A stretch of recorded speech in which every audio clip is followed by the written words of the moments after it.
전 남편과 헤어지고 이혼이 후련했던 적은 사실 처음 잠깐뿐이었다. 우리는 30에 사귀기 시작했어요. 차를 스치는 고속도로에 온갖 소음을 차단한 자동차 내부에서 울리는 폴의 목소리는 아주 잘 들렸다. 그의 목소리뿐만 아니라 그의 감정까지도 온전히 전해졌기에 나는 내가 잘 듣고 있다는 뜻으로 할 만한 그 어떤 단답의 대꾸도 하지 않고 그의 말을 들었다. 원래는 대학 동기였거든요. 학교 다닐 때는 그리 가깝게 지내지 않았는데 그 친구가 내 친한 친구랑 잘 어울리고 그래서 가끔 얼굴을 보긴 했죠. 그냥 그때는 털털하고 성격이 좋아 보이는 친구라고만 생각했는데 30이라는 나이에 뭐가 있긴 했나? 그때 인연이 닿아서 사귀기 시작했는데 그 친구 만나기 바로 전에 좀 까다로운 연애를 해서 그런지 그냥 좋더라고요.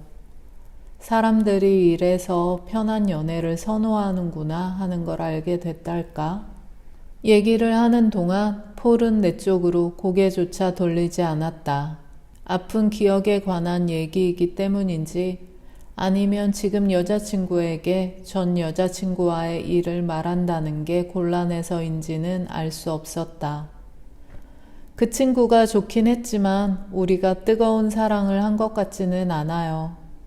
당시에 우리 둘 다 싱글이었고 좋아하는 사람도 따로 없었고 우리가 사귀지 못할 이유는 없으니까 하는 마음으로 사귄 게 맞으니까요.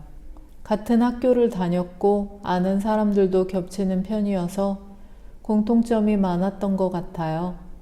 성격이 비슷한 건 아니었어도 취향은 좀 비슷했던 것 같기도 했고요. 특히 그 친구가 나를 잘 챙겨줬거든요. 늘 그렇지는 않았어도 이렇게 아쉬울 게 하나도 없는 연애가 있나? 하는 게 만족스럽기도 했고요. 폴의 전 연애와 나의 결혼이 비슷해서 내가 전 남편을 떠올리는 게 너무 당연하게 느껴졌다. 그 친구와 헤어졌을 때 내 나이가 37이었으니까 7년이 정말 잔잔하고 빠르게 지나갔죠. 7년 동안 주변 사람들한테서 니들은 왜 결혼하지 않느냐는 소리를 정말 많이 들었어요. 7년을 만나면 친구들은 물론이고 서로의 가족과 잘 알고 지내게 되는 건 당연했으니까요. 나도 그랬다. 전 남편과 3년을 연애하면서 당시 남친은 우리 집을 찾아와 당시 살아계셨던 아빠와 엄마에게 인사했다.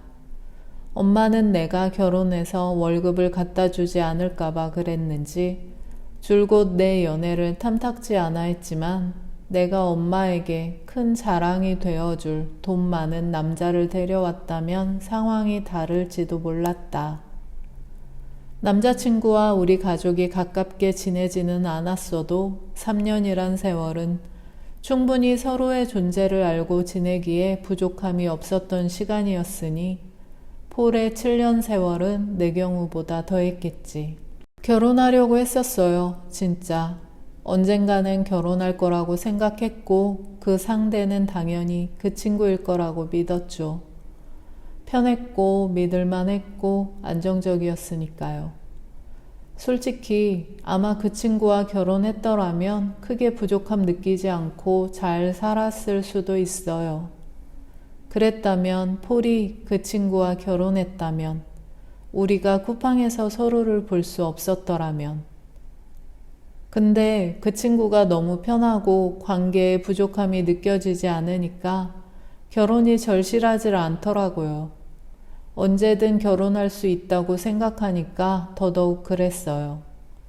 그 친구가 결혼 얘기를 꺼낼 때마다 나는 곧 할 거라고 내년에 또 내년에 할 거라고 미루기만 했는데 지금 생각하면 내가 정말 나빴구나 싶어요. 폴의 전 여자친구가 어떤 사람이었을지는 몰라도 폴과의 결혼을 기다리며 조바심을 내는 모습이 그려져서 안타까운 마음이 들었다. 폴의 마음과 그녀의 마음이 얼마나 달랐을지 몰라도 7년의 기다림이 그녀에게 가혹했을 거란 건 분명했다. 그러다 37이 됐는데, 그때 다니던 직장에서 너무 힘든 일이 겹치더라고요.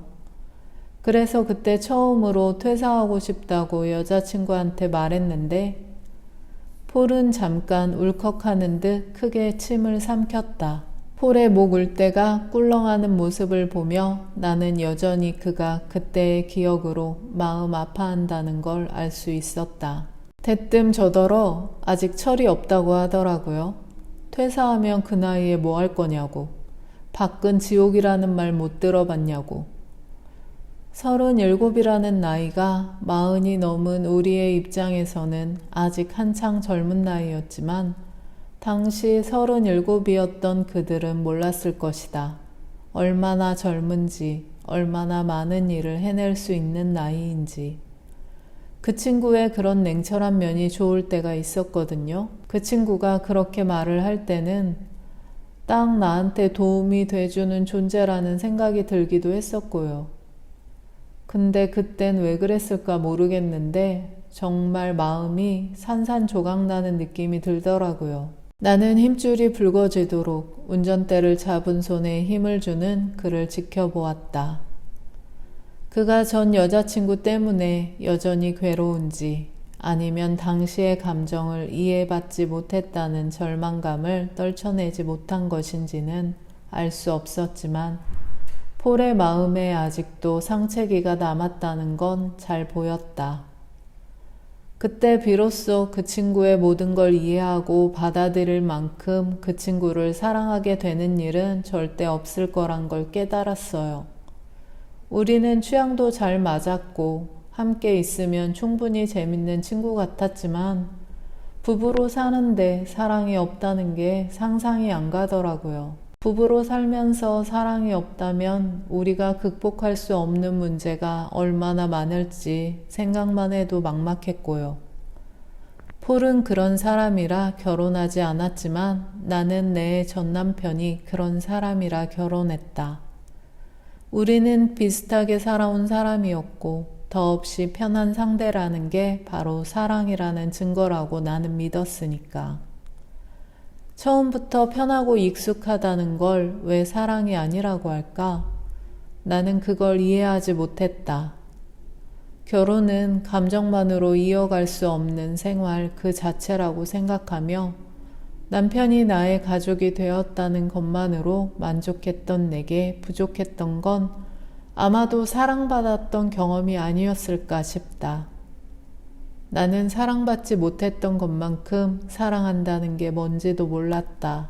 그래서 헤어졌어요. 나는 7년 동안 단 한 번도 그 친구에게 장난이나 홧김에라도 절대 헤어지자는 말을 한 적이 없었는데 그때는 정말 진심으로 헤어지자는 말이 나오더라고요. 7년이라는 세월은 연인과 헤어지기에는 그리 힘들지 않은 시간일 수 있겠지만 친구나 가족과 같은 사람과 헤어지기에 쉬운 시간은 절대 아니었을 것이다. 그 친구가 꽤나 매달렸어요. 이제 와서 나와 헤어져 다른 누군가를 다시 만날까 하는 생각도 했을 것 같은데 몇 달 동안 저를 다시 설득하려고 애썼죠. 물론 나도 힘들었어요. 일상을 함께 하던 가장 친한 친구와 헤어진 거나 다름이 없었으니까. 전 남편과 헤어지고 이혼이 후련했던 적은 사실 처음 잠깐뿐이었다. 다시 혼자가 된다는 것, 늘 내 곁에 있을 거라 믿었던 사람을 끊어낸다는 것만큼 어려운 일은 다시 없을 것 같았다. 엄마를 비롯한 가족들이 모두 내 이혼을 비난했기 때문에 나는 내가 좀 더 참았어야 하는 생각을 할 수밖에 없었는데 폴 역시 그랬을 거라 생각하니 그때 폴을 안아주고 싶어졌다. 그 친구와 헤어지면서 퇴사를 했고 지금이야 뭐 쿠팡에 다니게 된 거죠. 여자친구와 헤어지면서 여자친구랑 관계된 사람들과는 다 인연이 끊어졌어요. 나는 여자친구와 도저히 결혼을 할 수가 없었고 여자친구도 절대 자기를 사랑할 수 없다는 남자보다는 더 나은 남자를 만나야 한다고 생각해서 헤어진 거였지만 여자친구도 다른 사람들도 다 이해를 못했죠. 그냥 나는 7년이나 사귄 여자를 버린 나쁜 놈이 된 거였어요. 그때는 나한테 다른 여자가 있다는 얘기가 돌기도 했는데 뭐 사실 여자가 생긴 게 아니고서야 오래 사귄 괜찮은 여자친구를 이유 없이 버릴 남자가 없긴 하겠죠. 공교로웠던 건 폴과 내가 서로의 상대와 관계를 끝낸 때가 모두 4년 전이라는 거였다.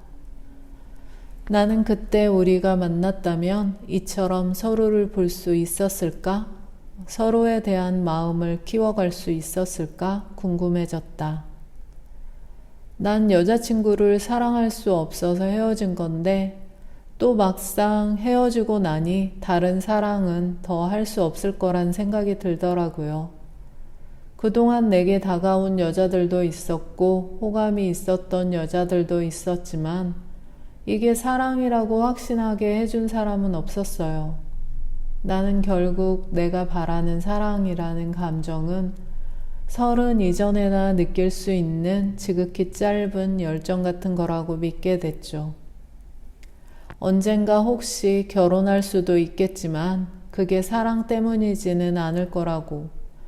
그러다 이렇게 미진님을 만났죠. 비혼을 추구하지도 않으면서 결혼하지 않은 이유에 대해 그는 솔직했다. 아직까지 이 사람이다 싶은 사람을 만나지 못했다는 핑계 정도만 되어도 나는 충분히 납득을 했을 텐데. 폴이 그토록 솔직할 수밖에 없었던 이유를 나는 곧 알게 됐다. 사랑해요, 미진님. 그 순간 배기음을 크게 내뿜으며 달리는 차가 지나는 바람에 나는 내가 들은 말이 정말 내가 들었다고 생각하는 그 말, 그 단어가 맞는지 헷갈려서 어떤 소리도 낼 수가 없었다. 나를 무모하고 성급한 미친놈이라고 생각할까봐, 그래서 미진님이 겁먹고 도망가 버릴까봐 얘기 못했어요. 근데 꼭 말하고 싶었어요. 사랑해요. 되짚어보면 미진님을 처음 봤을 때부터 단 한순간도 사랑이 아니었던 때가 없었어요. 폴이 결국 내뱉은 그 단어가 너무 무거워서 평생 나와는 멀기만 했던 그 말의 무게가 감당이 되질 않아서 나는 숨쉬는 방법조차 잊은 사람처럼 호흡을 천천히 골라야만 했다. 내 숨소리에 폴이 걱정스러운 눈길을 보냈고 나는 괜찮다는 의미로 폴의 팔을 잡았다. 미진님도 나를 사랑한다는 대답을 듣겠다는 게 아니니까 진정해요. 나는 그냥 말하고 싶었어요. 그것뿐이에요. 폴은 나를 진정시키려 애썼지만 나는 폴에게 차마 나도 사랑한다는 말을 할 수가 없어서 흥분에 빠진 게 아니었다. 그가 사랑을 말한 순간 내가 사랑에 대해 아는 게 없다는 사실이 너무 또렷해져서 나는 몹시 두려워졌다. 이런 사실을, 내 바닥을 폴에게 완전히 들켜버릴까봐 나는 너무 무서웠다.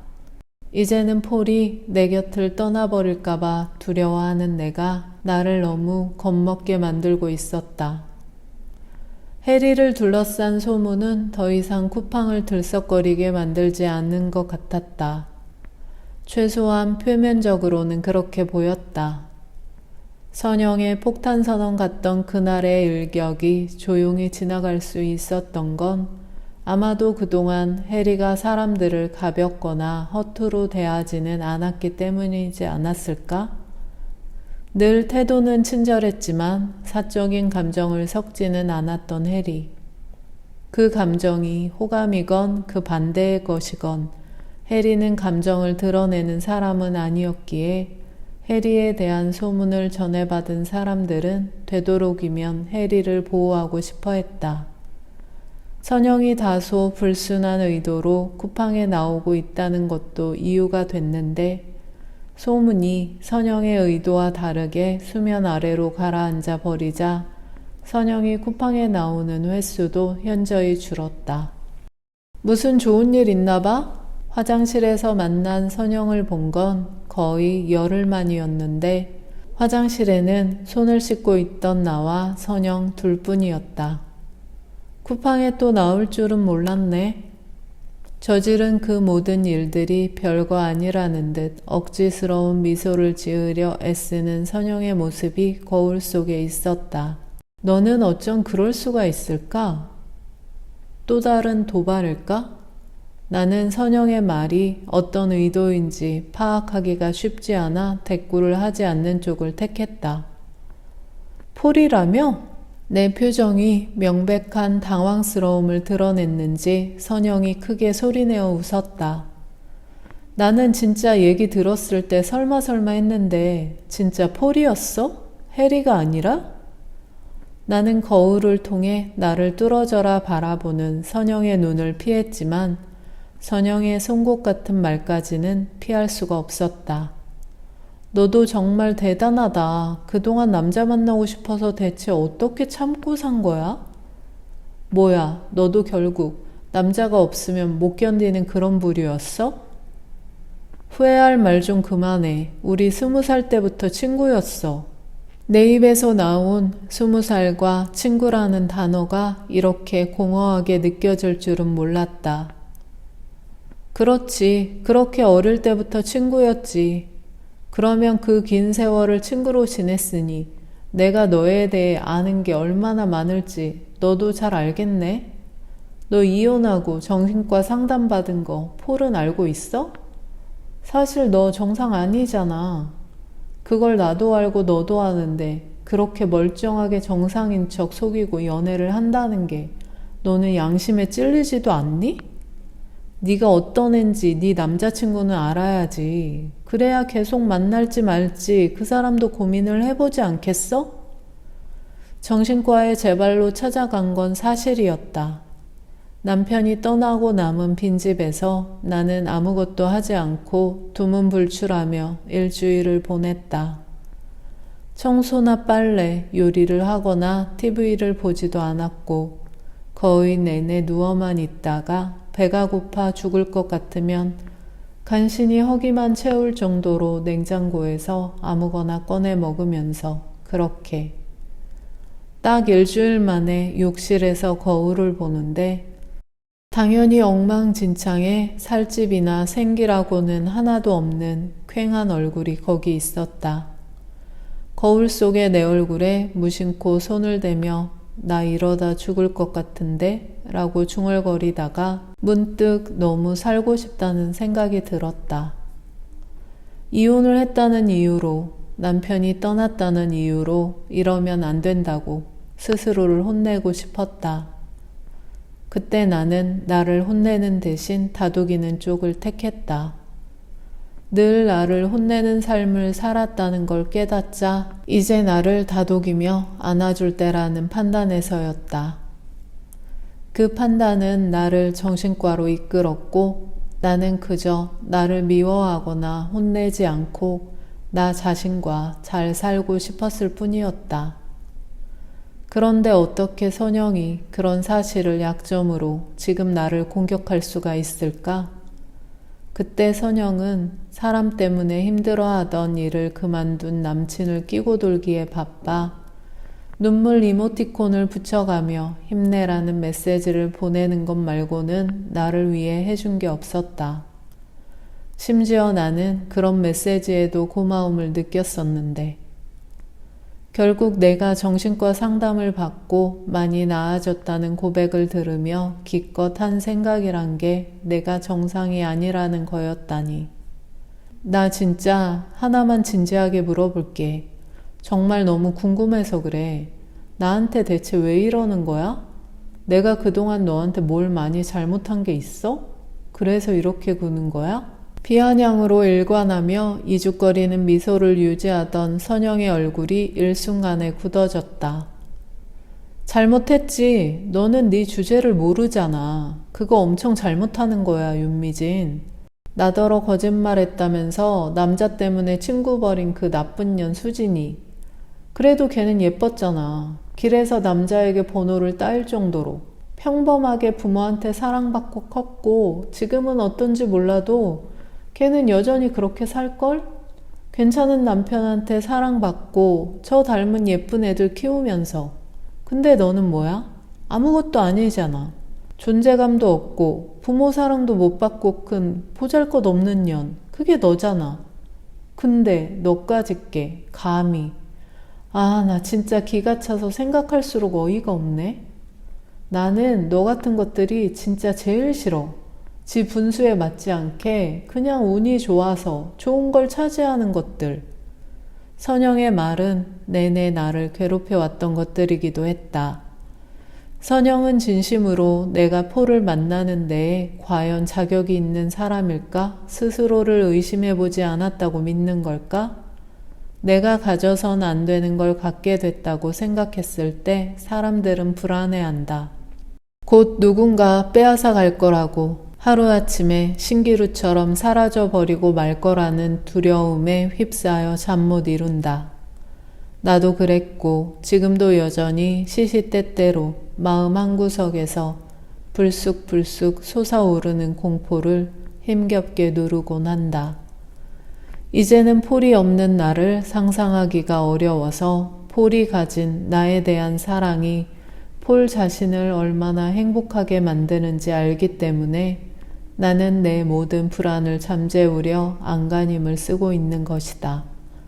선영이야말로 감히 우리에 대해 알지도 못하면서 우리 사이를 재단하고 망치려고 드는 건지 나는 치밀어 오르는 분노에 입술을 깨물었다. 내가 뭐라 대꾸하려 입을 벌렸을 때 화장실 문이 열리고 누군가 후다닥 화장실의 빈칸으로 들어갔다.